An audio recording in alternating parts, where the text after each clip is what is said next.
Gudiidha. Qubeellaatti kaawwate. Abirishii fi Ermeellaan qubeellaa kaawwatan jechuudha. Dhugaadha waasa garuu baraankiidha. Nageenya fararra waaqayyoo bakkuma jirtanitti isiniif haa baay'atu. Akkam jirtu nagaa keessanii galata waaqayyoon nagaa kooti. Egaa jarri kuni diraamaan isaanii dhumuu didee jechuudha. Dhumuu didee kaakunoo waggaa tokko lakkoofsisuuf deema. Dhuma isaanii kaa walumaan kan laallu ta'a jechuudha. Agaarraa akkanumattiin kun wal gottotanii wal harkisanii as gahanii jiru jechuudha. Keessattuu kan Ruttaa fi Abrahaam akka gargar bahan kan tattaaffii guddaa gochaa jiran akkuma argitan kinoo hiriyootan isaa lamaan wajjin jiran kana jechuudha. Maal godhanii baraankii fakkeessanii isaan garuu isuma dhugaati jechuudha. Ababaa kutanii fidanii qubeellaa fidanii baraankii goonaa waan ishiin jettu laallaa qubeellaa kana eenyu jedhaniin qubeellaa kana itti kaayee jedhanii. Inni garuu dideet ture cubbuudha jechuudha. Dideet ture garuu baraankiidha jennaanii baraankiidha jedhanii akka inni jilbifatee qubeellaa siifan kaa jedhuun taasisanii jechuudha. Kanaaf yeroo kana akkasittiin jilbifatee qubeellaa kaa'uudhaaf jedhu harka ishee yoo qaqqabu isheen baay'ee gammadde. Maaliif isheen kana barbaadde jechuudha. Dubartii akkana dhugaa waaqayyoo maal uumamne akkana nama abbaa manaa qabu nama ilmoo qabu xiqquma ishiitillee hin qaanoftu dhugaa waaqayyoo.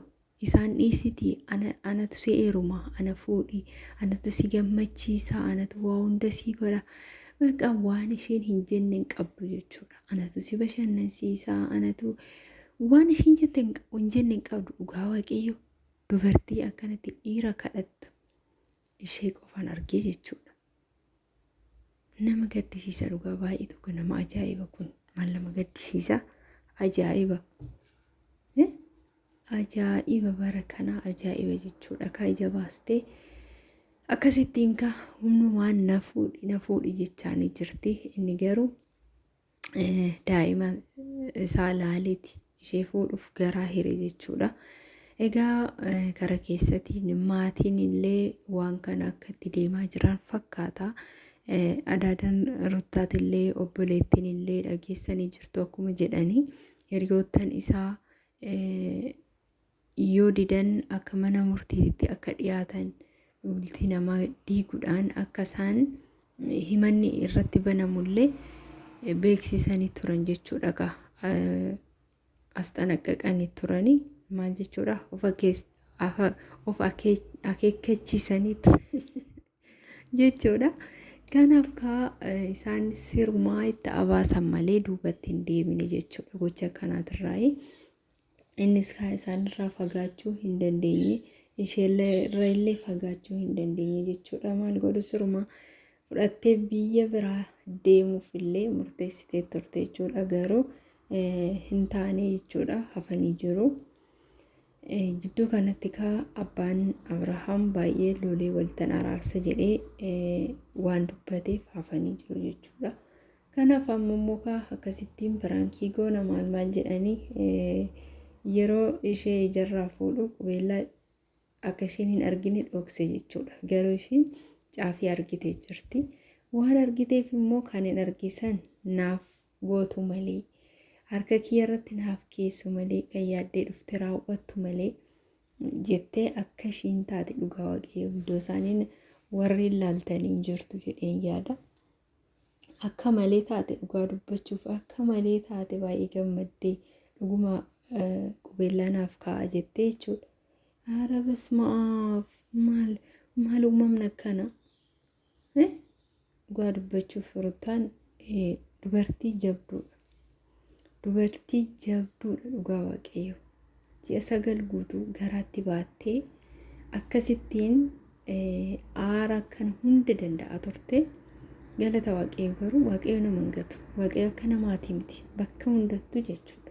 Bakka rakkootti illee bakka gammachuutti illee bakka gaddaatti illee waaqayyoo nama hin gatu jechuudha. Kanaaf waaqayyo ishee hin galle immoo isheenis nagayaan kun lama taate akkasittiin maatii ishee bira jirti jechuudha. Maatii ishee biratti illee akka ishiin boqonnaan arganne taasisan jechuudha.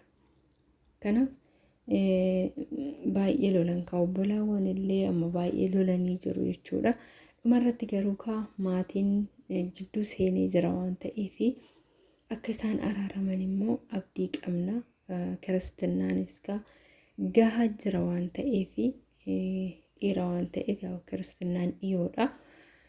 Isarratti maatii wal gahee akka walitti araarsan abdii qabna. Gaafa isaan walitti araaraman immoo maal jetti Hermeellaan eecha seenti. Maatiin walitti dhufee walitti fidee gaafa isaan walitti araaramanii akkam taati? Gaafuma san laaluuf kaa'ummee warri hawwii qabda. Dhugaa waaqayyo nama ajaa'ibu dubartii akkanaan argine. Dubartii kanatti ija baastee dhiirarraan baatee buutu ajaa'iba. Basmaa'am. Innaa waaqayyo karaa gaarii ishee haqa jeelchuu karaarraa gortee jirti waan ta'eef egaa ishee bichaattis hin murtaa'u. Innillee wajjiniin foqoqa waan ta'eef kanaafidha.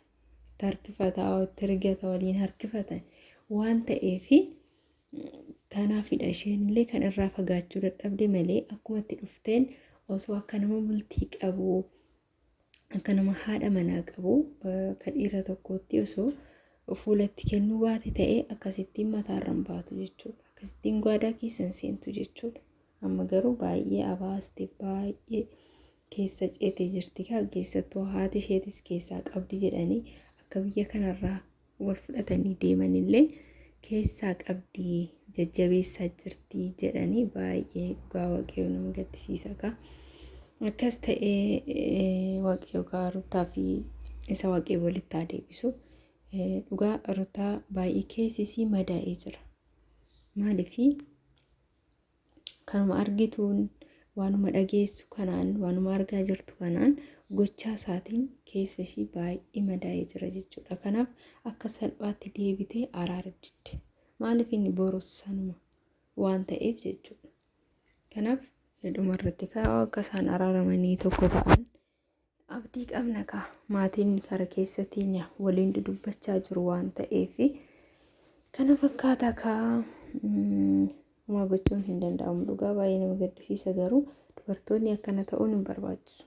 Akkanattiin dhiira kadhattee hirumtee gaafa wal lolan immoo kana caalaa ishee godhaa jechuudha.